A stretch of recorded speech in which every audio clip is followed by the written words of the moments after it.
देशामध्ये एक पुरुष होता आणि त्याचं नाव इयोब असं म्हटलं गेले. तो सात्विक व सरळ होता. त्याच्यामध्ये जे गुण वचनामध्ये सांगितले त्यापैकी पहिली गोष्ट सांगितली, तो सात्विक होता व सरळ होता. तो सरळ होता, तो देवाला भिवून वागे देवाला भिवून वागणारा तो होता व पापापासून दूर राहील. आणि पापापासून दूर राहणार होता. आता इयोबाच्या जीवनाचं जर आम्ही देवाच्या वचनामधून अध्ययन केलं तर त्याला म्हटलंय तो ऊस देशामध्ये सर्वात धनवान मनुष्य होता. आणि एवढंच नव्हे तर अजून काही गोष्टी त्याच्या जीवनामध्ये अत्यंत महत्वाच्या होत्या. त्यापैकी पहिली गोष्ट तो सात्विक होता, दुसरी गोष्ट तो सरळ होता, तिसरी गोष्ट तो देवाला भिवून वागणारा होता आणि चौथी गोष्ट तो पापापासून दूर राहणारा होता. आणि ही साक्ष जर कोणी दिली तर ती स्वतः साक्ष परमेश्वराने इयोबाबद्दल दिली. आमची धार्मिकता ही आम्ही जगाला दाखवण्यासाठी नसते, तर आमची धार्मिकता ज्यावेळेस परमेश्वर पाहतो ना, त्या धार्मिकतेमुळे जग आनंद करो अथवा न करो, परंतु आमच्या जीवनाबद्दल स्वर्गीय परमेश्वर नेहमी आनंद करत असतो. म्हणून नोहाच्या बद्दल देखील तो म्हणतो की नोहावर देवाची कृपा दृष्टी होती, तो नीतिमान होता म्हणून. हनोकाबद्दल म्हटलंय तो देवाला संतोषवित असे. दानिएलाबद्दल म्हटलंय तो देवाला आनंद देणारं जीवन जगत असे. असे अगणित सेवक आम्ही पाहतो वचनामध्ये. परंतु इथं इयोबाबद्दल मी तुम्हाला सांगेल, अनेकदा आमच्या जीवनामध्ये आम्हाला वाटतं आम्ही काहीतरी चुका केल्या म्हणून आमच्या जीवनावर संकट येतात, परंतु बायबल असं नाही सांगत. बायबल काय सांगतं? इयोब धार्मिक होता म्हणून त्याच्या जीवनावर संकट आलं. इयोब कसा होता? धार्मिक होता म्हणून त्याच्या जीवनावर काय आलं? संकट आलं. काय झालं? सगळी धनसंपत्ती नाहीशी झाली, गुरेढोरे नाहीसं झालं, त्या ठिकाणी लेकरं मरण पावले. आणि एवढंच नव्हे तर त्याच्या जीवनामध्ये त्याच्या शरीरावर गळवे आले आणि तो खापरी घेऊन खाजवत बसला.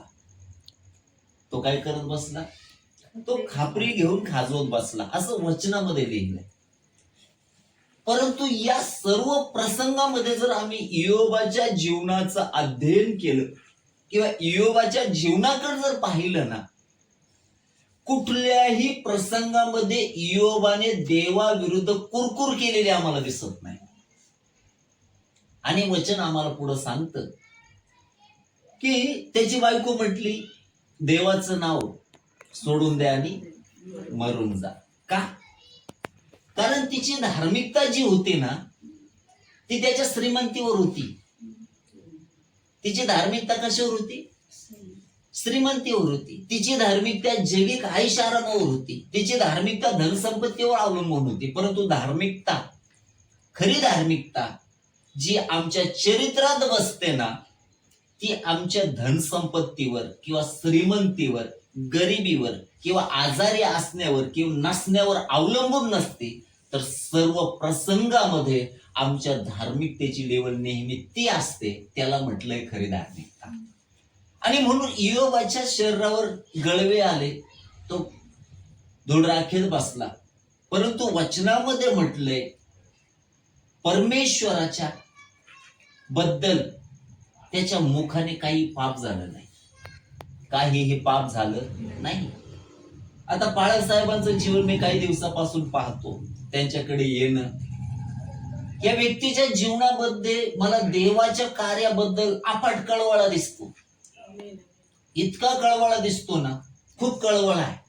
कधीही त्यांच्या मुखातून देवाच्या राज्याबद्दल, देवाच्या कार्याबद्दल गोष्टी येणार आणि या गोष्टी आनंददायक आहे. आजही त्यांना वाटतं प्रभूचं मंदिर व्हावं, या गोष्टी व्हाव्या, त्या गोष्टी व्हाव्यात. ज्याचं मन ख्रिस्ताच्या ठाई रमलं ना, त्या व्यक्तीचा भावविषयच ख्रिस्त असतो. आणि मग अशा प्रसंगामध्ये जेव्हा आम्ही इयोबाची ती दुर्दशा पाहतो, का त्याने पाप केलं होतं का? नाही, तो धार्मिकतेने चालला. परंतु ज्यावेळेस आम्ही धार्मिकतेने चालण्याचा प्रामाणिक प्रयत्न करतो ना, त्यावेळेस सैतान नक्कीच आम्हाला अडवण्याचा देखील प्रयत्न करतो. परंतु त्याही प्रसंगामध्ये आम्ही देवावर एक मजबूत विश्वासावर मध्ये राहावं. जो परमेश्वर, जो प्रभूचा सेवक म्हणतो की त्याने मला दलदलीच्या चिखलातून काढून माझे पावले खडकावर स्थिर केलेले आहेत. जो परमेश्वर शद्रक, मेशक आणि आबेदनगोला त्या अग्नीमधून बाहेर काढण्यासाठी समर्थ आहे. जो परमेश्वर दानिएलला सिंहाच्या गुहेतून बाहेर काढण्यासाठी समर्थ आहे. जो परमेश्वर शिष्यांना त्या वादळामध्ये देखील मरू न देता त्यांना जिवंत करण्यात, जिवंत असं पलीकडे घेऊन जाण्यासाठी समर्थ आहे. आणि जो परमेश्वर एवढा छळ, संकट, त्रास असताना देखील पौलाला जिवंत असं ठेवणारा परमेश्वर आहे, तो परमेश्वर काय या सेवकाची परिस्थिती बदलण्यास समर्थ नाही का? आम्ही नेहमी ज्यावेळेस विश्वास ठेवतो ना, विश्वासाबद्दल असं म्हटलंय, विश्वास हा आशा धरलेल्या गोष्टीविषयीचा भरोसा आणि न दिसणाऱ्या गोष्टीबद्दलची. मी पाहतो या सेवकाला चालताना, मी पाहतो विश्वासाने या सेवकाला धावताना. कारण ज्यावेळेस आम्ही आत्मिक रीतीने पाहतो ना, त्यावेळेस आमची विचार करण्याची क्षमता वेगळी असते. आमची देवाच्या सेवकाकडे पाहण्याचा दृष्टिकोन वेगळा असतो.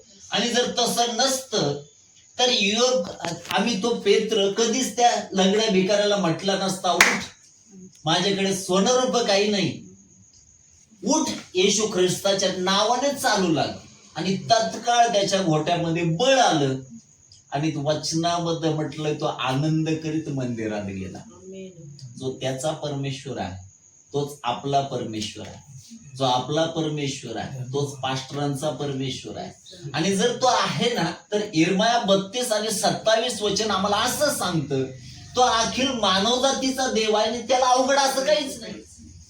म्हणून अनेकदा संकट ज्यावेळेस जीवनात येतात, आम्ही निराश होतो, आम्ही हताश होतो, आम्ही दुःखाने ग्रासले जातो. परंतु देव आम्हाला सुखामध्ये दिसत नाही. देवाची कृपा आणि देवाची उपस्थिती तुम्हाला जिथं जिथं आढळले ना, जिथं संकट आले तिथं देवाचं सामर्थ्य तुम्हाला दिसेल. अत्यंत महत्वाची गोष्ट. जेव्हा वादळ आलं तेव्हा त्याला शांत करण्याचं सामर्थ्य आम्हाला तिथं दिसतं. आणि म्हणून अगणित समस्यामध्ये देखील परमेश्वर आपली काळजी घेतो. म्हणून विशेष करून मी तुम्हाला सांगेल, योबाच्या जीवनात संकट होतं, परंतु देवाचं वचन सांगतं, परमेश्वराने योबाचं पुस्तक 42व्या अध्यायामध्ये त्या ठिकाणी योबाला जेवढं गेलं त्याच्या डबल देऊन टाकलं. आणि जर तो परमेश्वर त्या योबाला सगळं काही देण्यास समर्थ आहे, तर ज्या सेवकाने आपलं जीवन प्रभूच्या सेवेसाठी घातलं, त्या सेवकाला तो निराश ठेवेल का? ठेवेल का? आमचा विश्वास जमिनीवर रांगणारा असता कामा नये. आमच्या विश्वासाचा स्तर नेहमी वर असायला पाहिजे. आणि ज्यावेळेस विश्वासाचा स्तर वर असतो ना, त्यावेळेस अलौकिक गोष्टी आमच्यासाठी घडल्या जातात. मग तो याईराच्या कन्येचा याईर आम्ही पाहतो, त्याच्या जीवनात घडलेली गोष्ट. पवित्र शास्त्रामध्ये असंख्य उदाहरणं आहे. ज्यावेळेस ती मुलगी मरण पावली आणि तो बाप विश्वासाने जातो, प्रभूजी आपण येऊन तिच्या मस्तकावर हात ठेवा, ती जिवंत होईल. काय आहे विश्वास त्याचा? ती जिवंत असणारी मुलगी त्याने पाहिली. जिवंत असणारी मुलगी कोणी पाहिली?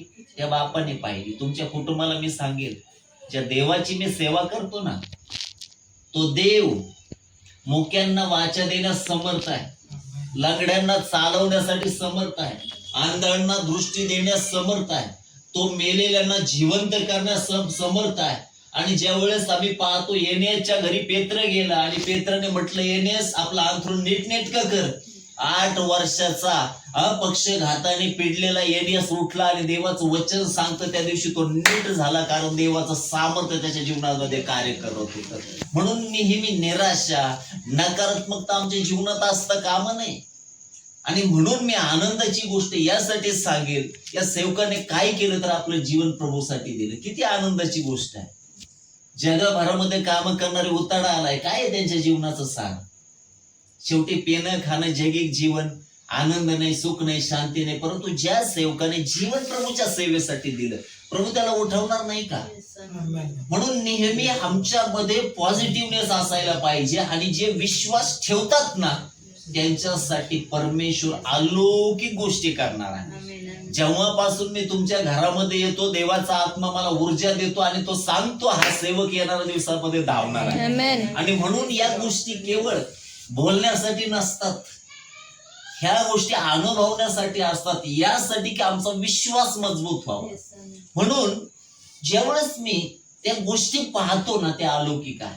मग या ते सेवक आहेत, दुसऱ्या गोष्टीने ते एक बाप आहेत, एक पती आहेत, त्यांनाही मन आहे, त्यांनाही भावना आहेत, त्यांनाही वाटत असेल माझ्या लेकरांसाठी मला जे करायला पाहिजे होतं ते मी नाही करू शकलो, हरकत नाही. बायकोसाठी मला जे करणं गरजेचं होतं ते मी नाही करू शकलो, परंतु मी तुम्हाला सांगेन, जरी ते करू शकले नाही ना तरी त्यांनी तुम्हाला असा एक व्यक्ती दिलाय ना जो तुमचे सगळे स्वप्न पूर्ण करण्यासाठी समर्थ आहे. तो कोण आहे माहितीये का? तो येशू आहे. अनेकदा आम्हाला रडायची सवय लागते. मी माझ्या लेकरांना दोघांनाही रडायचे शिक्षणच नाही दिलं, त्यांना लढायचं शिक्षण दिलं. प्रतिकूल परिस्थितीमध्ये विश्वासाने चालायचं, कधी खचून जायचं नाही, कधी निराश व्हायचं नाही, कधी हताश व्हायचं नाही, परिस्थितीला सामोरं जायचं. जिवंत परमेश्वर तुमच्या बरोबर आहे. मग या बाप या नात्याने ज्यावेळेस आपल्या लेकरांप्रती ते कर्तव्य नाही करता आलं, हरकत नाही, परंतु त्यांनी तुम्हाला असा मार्ग दाखवलाय ना, मार्ग स्वर्गाकडे जाणार आहे. जो मार्ग कशाकडे जाणार आहे? स्वर्गाकडे जाणार आहे. आणि अत्यंत महत्वाची गोष्ट आहे, जगिक लोक आपल्या लेकरांना काय देतात? धनसंपत्ती देतात, गाडी, बंगला, घोड्या, सगळ्या काही गोष्टी. भविष्यामध्ये लेकर व्यसनाधीनतेमध्ये जातात, लफड्याबाजीमध्ये जातात, झुलत घरी येतात. काय लाईफ आहे त्यांची? फक्त आमचा दृष्टिकोन वेगळा आहे. आम्हाला वाटतं आम्हाला लक्झरीस लाईफस्टाईल पाहिजे, काही गरज नाही त्याची. जर प्रभू आमच्या जीवनात आहे ना तर उपरी अब्रामाला तो राष्ट्र देणारा परमेश्वर आहे. परंतु 25 वर्ष वाट पाहण्याची क्षमता आमच्या ठाई असायला पाहिजे. तो बेस्ट ते देणारा परमेश्वर आहे. माझ्या जीवनामध्ये मला माझे वडील, मी 3 वर्षाचा असताना वारले आणि मला आधार कोणाचाच नव्हता. 4थी पासून मी घराची जबाबदारी माझ्यावर आली आणि अशा प्रसंगामध्ये मी नेहमी अपेक्षा करायचो कोणावर तरी मी टेकायला पाहिजे, कोणावर तरी मी टेकायला पाहिजे. परंतु त्या काळामध्ये आमच्या घरामध्ये एक क्रॉस लावलेला फोटो होता. माझ्या बापाने तो आमच्या घरामध्ये लावला आणि ज्यावेळेस मी वाढत गेलो त्याच्यानंतर मी त्या फोटोकडे नेहमी नजर जायची माझी. माझ्या बापाने जास्त काही मला शिकवलं नाही, परंतु ज्यावेळेस मी त्या फोटोकडे पाहायचो ना, त्या क्रॉसकडे, त्यावेळेस मला जाणीव व्हायची, अरे माझ्या बापाने मला हा क्रॉस दिलाय. जरी शारीरिक रीतीने माझा बाप माझ्याजवळ नव्हता ना, त्याने मला अशा एका बापाची ओळख करून दिली ना, जीवनाच्या सर्व प्रसंगामध्ये त्याने मला कधीच सोडलं नाही. त्याने मला कधीच सोडलं नाही. मग जीवनामध्ये संकट आले, जीवनामध्ये समस्या आल्या, मला स्ट्रगल करावं लागलं, चुकीच्या लोकांबरोबर राहावं लागलं, रात्रंदिवस मेहनत करावं लागली, कष्ट करावं लागलं, धावावं लागलं. परंतु आज ज्या वेळेस मी माझ्या जीवनाकडे पाहतो, माझे लेकरं पाहतो, माझं कुटुंब पाहतो, तर आज मला असं कमी कुठंच दिसत नाही. तर आज माझ्या कुटुंबासाठी हे वचन फुलफिल झालेलं दिसतं, माझं पात्र काठोकाठ भरून वाहत आहे. कशामुळं? जरी मला जगिक बाप सोडून गेला होता, परंतु त्याने असा एक बाप मला दिला ना, ज्याने अभिवचन दिलं, युगाच्या समाप्तीपर्यंत मी तुझ्या बरोबर आहे. आणि त्यांनी कधीच माझी साथ नाही सोडली. आजही मी जिकडे जातो तो जाणवतो माझा बाप माझ्या बरोबर फिरत आहे, माझा स्वर्गीय बाप माझ्या बरोबर फिरत आहे. माझ्या कामामध्ये, माझ्या सेवेमध्ये, माझ्या प्रवासामध्ये, माझ्या खोलीमध्ये, सर्वत्र कोण माझ्या बरोबर आहे? माझा बाप आहे. आणि म्हणून मला असं कधी वाटलं नाही की माझा बाप असता तर मला त्यांच्यावर टेकता आला असता, मला त्यांनी काहीतरी आधार दिला असता. ठीक आहे, प्रभूने त्यांच्यासाठी तेवढा समय ठेवला. आणि आज मी ज्यावेळेस अपेक्षा करतो ना, सगळं सुखात आहे, मला वाटतं माझा बाप घरात बसून जरी राहिला असता ना, मला खूप मोठा आनंद झाला असता, नाही का? काही काही वेळेस विचार करा, या व्यक्तीचा जी परिस्थिती झाली, प्रभूने जिवंत ठेवलं, का मेले नाही? विचार करणं गरजेचं आहे. का नाही? कारण देवाची योजनेचा भाग आहे ते. आणि देव कधीही स्तोत्र सांगतं, स्तोत्र 34 आणि 5, ज्यांनी त्याचकडे पाहिले ते प्रकाश पावले, त्यांची मुखे लज्जेने कधीच काळवडणार नाही. आणि म्हणून माझ्या यशामध्ये मी पाहतो, माझ्या बापाने जो देव मला दिला ना, तो मला यशाकडे घेऊन जाणार होता, तो मला आशीर्वादाकडे घेऊन जाणार होता, तो मला अनुवाद 28:1-14 अभिवचनाने परिपूर्ण करणारा होता. तो देव मला भेटला आणि आज ज्यावेळेस मी पाहतो मी आशीर्वादित आहे, त्याचं कारण हे, कारण त्या परमेश्वराची मला ओळख झाली. म्हणून या सेवकाने त्यांच्या जीवनामध्ये संकट आले, वादळ आले, समस्या आल्या, कोणाच्या जीवनामध्ये येऊ शकतात. आपण नाही म्हणू शकत की मी एकदम व्यवस्थित आहे, मला काहीच होऊ शकत नाही. कदाचित रोडवर गेलो, आपला अपघात होऊ शकतो, पांगळ होऊ शकतो, काही होऊ शकतो. परंतु त्याही स्थितीमध्ये एक गोष्ट आम्ही नक्कीच करावी, ती ही, जरी माझ्या बापाची परिस्थिती ही आहे ना, जो देव त्यांनी मला दिला ना, त्या मार्गाने मी चालेल. आणि जर तो देव त्यांच्या बरोबर आतापर्यंत जसा राहिला, तो जर माझ्या बरोबर राहिला ना, वचनामध्ये म्हटलंय दावीदाला त्रासातून जावं लागलं, खूप कष्टातून जावं लागलं, परंतु वचनामध्ये म्हटलंय शल्मोनाला सगळं आयतं भेटलं. परंतु त्या शल्मोनाच्या जीवनाचं जेव्हा आम्ही अवलोकन करतो ना, शल्मोनाला स्वतःच्या कोतीमुळे नाही भेटलं, तर त्याच्यासाठी देवाशी दाविदाचे जे नाते संबंध होते, त्यांचं जे रिलेशन होतं ना, त्या दाविदाला, त्या अब्रामाला, त्या इसाकाला, त्या याकोबाला परमेश्वराने सांगितलं होतं, मी तुझ्या 1000 पिढ्या आशीर्वादित करेन. म्हणून शल्मोन काय झाला? आशीर्वादित झाला. काही वेळेस आम्हाला वाटतं आमच्या कुतीने, आमच्या ताकदीने, शक्तीने, बुद्धीने आम्ही काही मिळवू, नाही होत. पवित्र शास्त्रामध्ये अब्रामाच्या बरोबर लोट होता आणि वचनामध्ये म्हटलंय त्यांना तो प्रदेश पुरेना राहण्यासाठी, दोघांकडे गुरे ढोरे होते, दोघांकडे गड, नौकर चाकर सगळं काही होतं. आणि ज्यावेळेस निवडण्याची वेळ आली, अब्रामाने संधी दिली लोटाला, आणि लोटाने त्या यार्देनीची हिरवळ स्वतःसाठी निवडली. तो त्या सदोम आणि गमोराच्या जवळ त्याने तंबू टाकला, नंतर सदोम आणि गमोरात राहायला गेला, त्याची संपत्ती वाढली, घरदार सगळं काही होतं, परंतु त्याची सहभागिता चुकीची होती. परंतु अब्रामाची सहभागिता चांगली होती. वचनामध्ये म्हटलंय त्या लोटाचं सगळं नाहीस झालं, परंतु ज्या अब्राहमाला परमेश्वराने त्याच्या सेवेसाठी बोलवलं होतं, त्या अब्राहमाला परमेश्वर म्हणतो, पूर्वेकडे, पश्चिमेकडे, उत्तरेकडे, दक्षिणेकडे फिरून पहा, हा देश मी तुझ्या संततीला देत आहे. आमचं धार्मिकतेचं चालणं आमच्या लेकरांना आशीर्वादाकडे घेऊन जाणार आहे. तुम्ही केलेले कष्ट कधीच वाया जाणार नाही. या लेकरांसाठी प्रभू एवढे मार्ग मोकळे करील, परंतु ते तुम्ही कल्पना नाही करू शकणार. ज्या क्षेत्रात जातील त्याच्यामध्ये परमेश्वर तो त्यांना यश देईल. परंतु वचनामध्ये आम्ही पाहतो, देवाच्या वचनामध्ये आम्ही वाचतो की दावीद जसा देवाच्या बरोबर चालला तसा शल्मोन नाही चालला. शल्मोन चालला का? नाही चालला. जसा दावीद देवाच्या बरोबर चालला तसा अबशालोम नाही चालला. दावीद जसा देवाच्या सेवकाबरोबर चालला तसा अम्नोन नाही चालला. आणि म्हणून त्याच्या जीवनामध्ये ते आशीर्वाद नाही आले. आणि म्हणून अनेकदा आमच्या जीवनामध्ये या गोष्टीची जाणीव आम्हाला असणं गरजेचं आहे. आणि म्हणून मला वाटतं आपण जगामध्ये किती पैसे कमवतो ना, त्याला कवडी किंमत आहे. जर आम्हाला रिलेशन जर नाही समजले ना, तर त्याला काही अर्थ नाही. करोडो रुपये कमवा तुम्ही, परंतु आम्हाला आमच्या आई बापाची किंमत असायला पाहिजे. कोणाची किंमत असायला पाहिजे? आई बापाची. माझं 46 वर्ष वय झालं, परंतु मी आतापर्यंत वरिष्ठांना सन्मान देतो. मी कधी त्यांना एकेरी नावाने लेकरांनाही बोलत नाही. का? तो माझा स्वभाव आहे. आणि इतरांना सन्मान देणं आपलं काय आहे? काम आहे.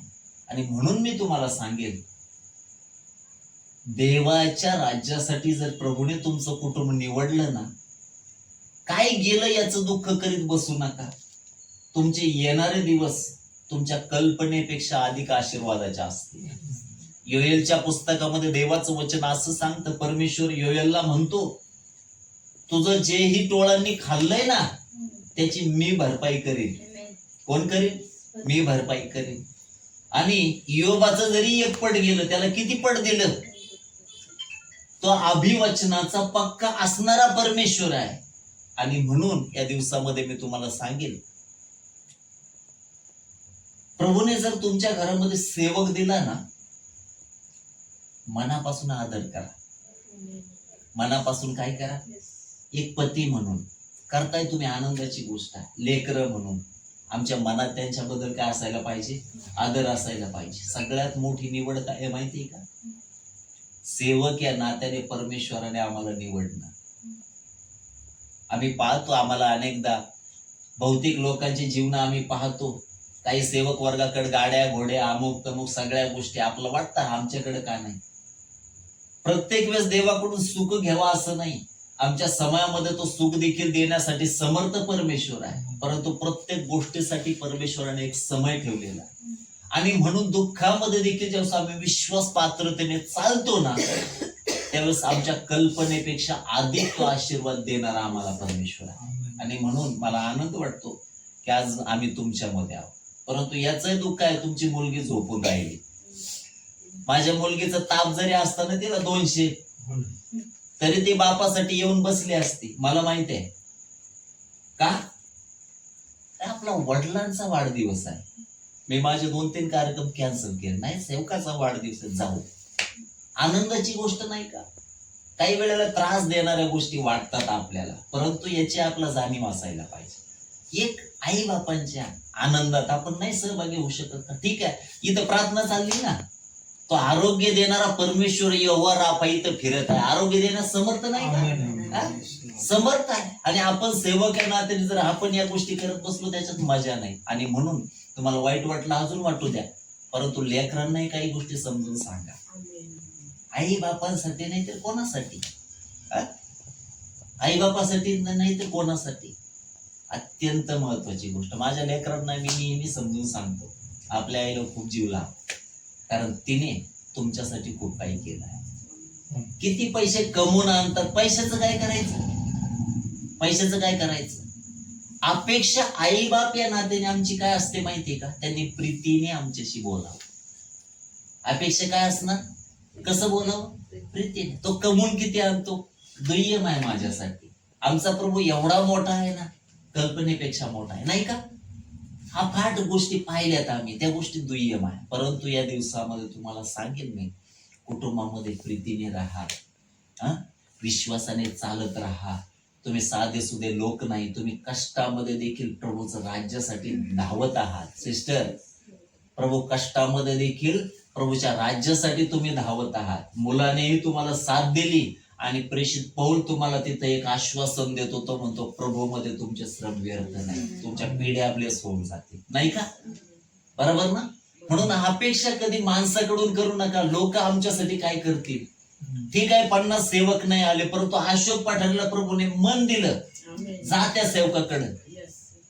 प्रभू विना काही गोष्टी नाही घडत. मी 100 वेळेस तुमच्या दारातून गेलो असतो, मी नसतो आलो, परंतु जेव्हा देव सांगतो ना तू हे कर, त्यावेळेस आम्हाला करावं लागतं.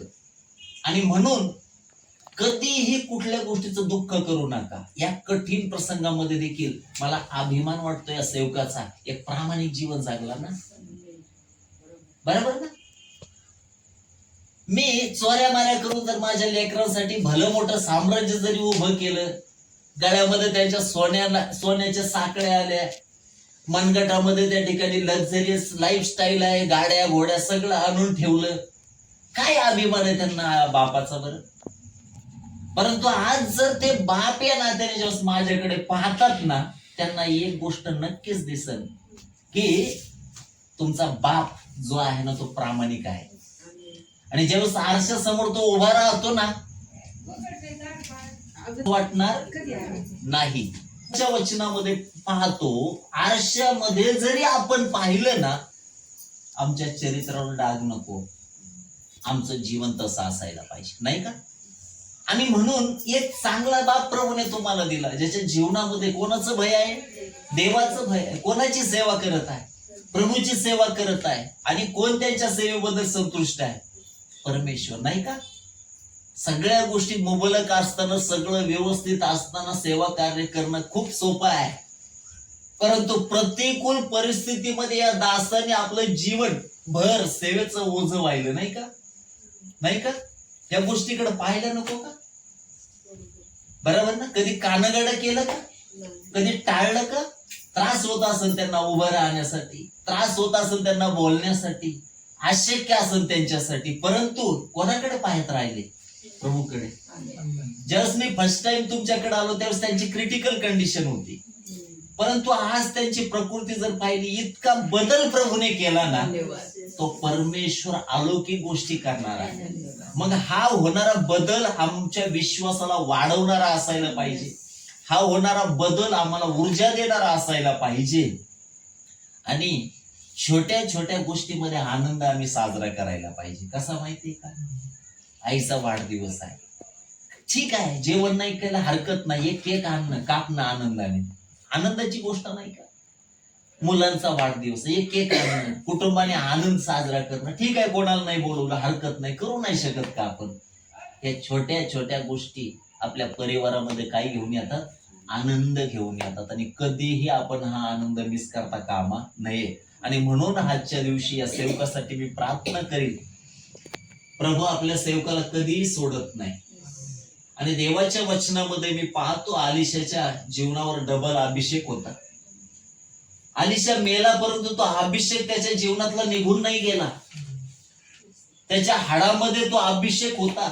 ज्यावेळेस त्या भागामध्ये माणसं मरण पावले आणि त्यांना पुरण्यासाठी जागा खोदली गेली, आलिशाच्या हाडावर आले, त्या हाडांचा स्पर्श त्या मेलेल्या माणसाला झाला आणि वचन सांगतो तो मेलेला जिवंत झाला. अभिषेक सेवकामध्ये राहतो. जो अभिषेक या दासाच्या ठाई प्रभूने सुरुवातीला टाकला, तोच अभिषेक आज देखील आहे, तोच अभिषेक उद्या देखील काम करणार आहे. परंतु आलेल्या संकटामध्ये कधी आम्ही हताश व्हायचं नाही. मी तुम्हाला सांगेल, इयोबाने एवढे संकट झेलले, परंतु इयोबाबद्दल अभिमान परमेश्वराने बाळगला.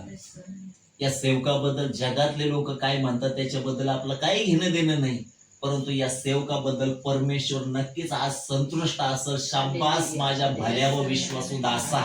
याच्यापेक्षा काय पाहिजे सेवकाला? कोणाची शाबासकी? त्या परमेश्वराची. पाळक साहेब, तुम्ही जे केलं सर्वात उत्कृष्ट आहे. आणि जीवनामध्ये दुःखात जे दिवस गेले त्याचं कधीही दुःख मानायचं नाही. मी तुम्हाला पॉझिटिव्ह एक गोष्ट सांगेल, सैतानाला नेहमी सांगायचं, तू माझ्यावर वार केला, तुम्हाला नष्ट करायचा प्रयत्न केला, तुम्हाला पिडलं, परंतु मी हटलो नाही, कारण त्या देवाने दिलेला पाचारणाशी मी विश्वसनीय होतो.